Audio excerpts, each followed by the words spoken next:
Welcome to an occasional edit of MCR. I'm Mayank Chaya. If the projection by the United Nations World Population Prospects 2022 is accurate, the 8 billionth baby is expected to be born on November 15th. The date may be off by a day or two, but it is certain that the 8 billionth baby is due any time now. With that baby, the world's population would have multiplied a little over 4 times in the last 100 years.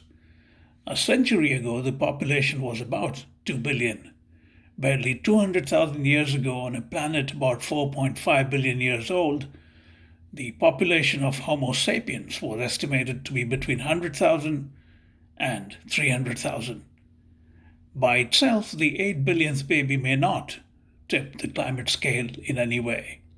The climate scale began tipping decades ago, and the world is now at a stage where the United Nations Secretary General Antonio Guterres feels compelled to say that humanity is already on a highway to climatic hell with its foot still firmly on the accelerator.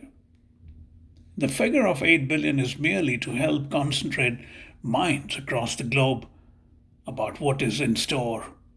According to the World Population Prospects 2022, the projections suggest that the global population could grow to around 8.5 billion in 2030, 9.7 billion in 2050, and 10.4 billion in 2100. Population growth is caused by, in part, declining levels of mortality as reflected in increased levels of life expectancy at birth. Globally, life expectancy reached 72.8 years in 2019, an increase of almost 9 years since 1990. According to the UN, further reductions in mortality are projected to result in an average longevity of around 77.2 years globally in 2050. Increasing longevity, too, has implications for the healthy survival of the planet. In terms of the climate catastrophe posing an existential threat to humanity as a whole, it does not necessarily have to be a slow but steady moving crisis to nearly wipe humans out. It can be one dramatic natural event. For instance, a research paper published in Nature in April 2021 said between 50,000 and 100,000 years ago, a population bottleneck occurred due to which effective population size was reduced to between 1,000 and 10,000 individuals. There is a school of scientific thought that holds that the Toba supervolcano eruption that occurred some 72,000 years ago on the island of Sumatra in Indonesia could have a possible link to this drastic dwindling in the human population in that period. Whether the world has become unmanageably overpopulated from the time of the 17th century BC, numbering between 27 and 50 million, between 196 million and 250 million in 280, about 800 million around 1798, to 8 billion now is a question which has many answers.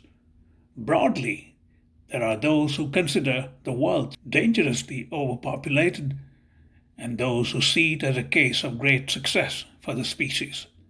The UN projections suggest that the world population will touch 9.7 billion in 2050 and 10.4 billion in 2100 and will then begin to plateau to eventually decline. The impact of high population on global climate is not necessarily entirely because of the number of humans, but the amount of consumption, which is often obscenely conspicuous in the West, according to one view. It's not expected that there will be a consensus view anytime soon about whether high population is deeply problematic or broadly beneficial. Someone like the iconic broadcaster David Attenborough, for instance, believes overpopulation poses a direct threat to human survival. In a radio interview in 2013, he was quoted as saying, "All environmental problems become easier to solve with fewer people and harder and ultimately impossible to solve with ever more people." However, there are those who take a more nuanced view, saying that the planet can support the numbers of humans projected by the UN as long as consumption patterns are intelligently managed.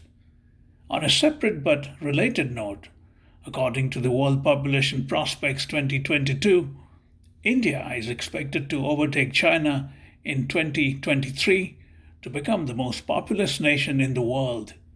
It would be interesting to see whether the 8 billionth baby will be born in India, a distinction which many may find very hard to celebrate in the stifling shadow of the climate catastrophe. This is MCR Edit. I'm Mayank Chaya.